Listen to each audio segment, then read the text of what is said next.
de vous demander, est-ce qu'on est vraiment encore en démocratie? Bon, parce que c'est ce qu'on nous chante à longueur de temps, l'Union européenne, tout le monde, on est en démocratie, même les Suisses en Suisse, c'est sûr qu'on est en démocratie, mais est-ce qu'on est bien sûr qu'on est en démocratie? Déjà, il y a plus tellement de séparation des pouvoirs. La séparation des pouvoirs, c'est quand même le signe qu'on est en démocratie. Et comme l'a très bien souligné Jean-Frédéric, le changement de cap, il a été vraiment perceptible au moment du Covid. C'est vraiment été la crise qui a révélé, qui a fait un changement de paradigme. Le totalitarisme, la définition du totalitarisme, c'est que ça s'attaque, ça contrôle jusqu'à votre corps. Et il me semble que c'est exactement ce qu'on a vécu. Lorsque le contrat social il est remis en question, normalement le contrat social, c'est que vous êtes libre de faire ce que vous voulez dans les limites de la loi. C'est ce qu'on a toujours vécu. Et puis qu'est-ce qu'on s'est rendu compte avec le Covid?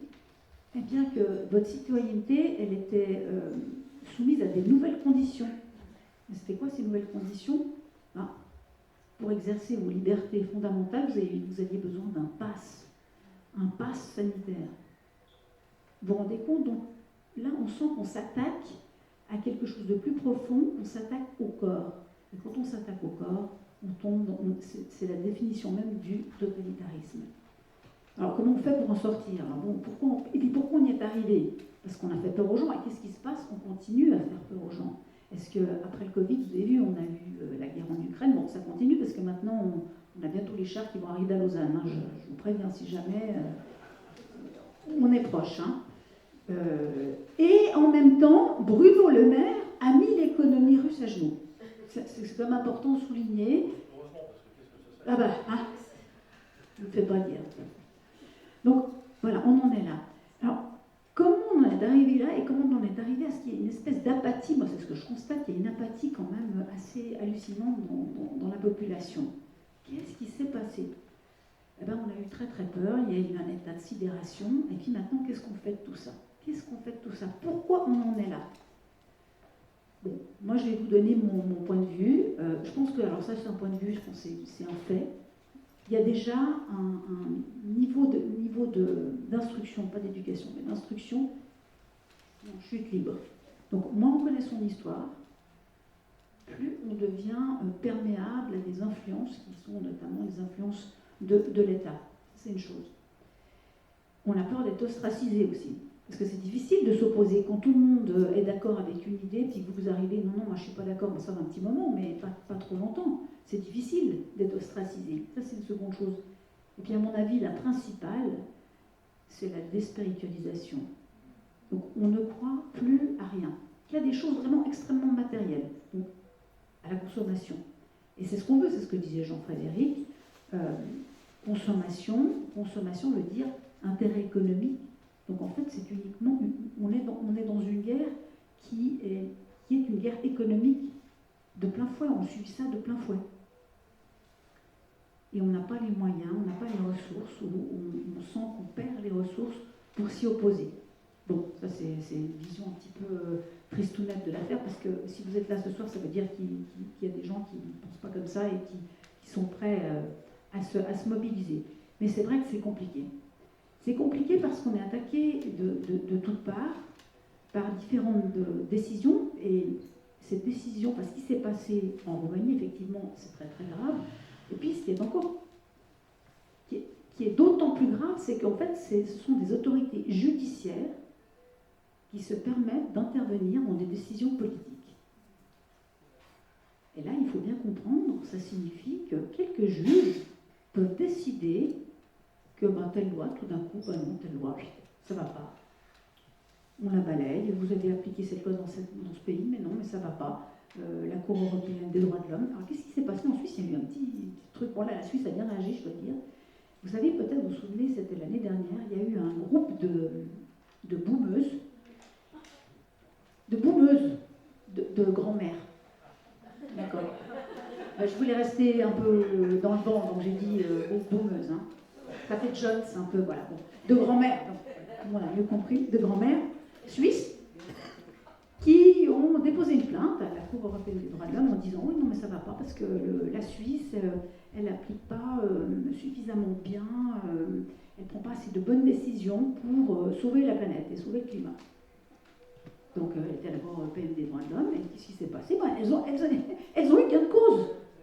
Alors bon, la Suisse, il y a des lois en Suisse, de savoir, justement pour préserver la planète, enfin tout le programme est tralala, hein, Dieu sait qu'il y en a, et on est plutôt à l'avant-garde des autres pays, hein. On fait encore mieux. Mais ça, c'est typiquement suisse, vous le savez, hein. Nous, on est des bons élèves. Quand le maître nous dit de faire quelque chose, on fait vraiment très bien, on fait même mieux. Bon, donc on fait vraiment très bien. En Europe, on est meilleur que tous les Européens, il faut le dire, hein. Eh bien, malgré ça, il y a eu cette décision. Donc, bon, la Suisse les a envoyés bouler. Alors là, je dois dire que j'ai été ravie. Enfin, je me suis dit, tiens, tout d'un coup, la souveraineté, il y a eu quand même un petit éclair en disant, non, mais c'est bon, là, vous êtes gentil, mais on ne va pas être embêté avec ça. Alors, je dis ça, oui, mais c'est valable maintenant. Imaginons, vous savez qu'il y a ces bilatérales 1, les bilatérales 2, et que maintenant, on revient avec l'accord cadre, le nouvel accord cadre, en 3 parties maintenant, ils l'ont saucissonné. Pour mieux le faire passer, c'est toujours la même combine, hein, on saucissonne les choses et puis on réussit à les faire passer.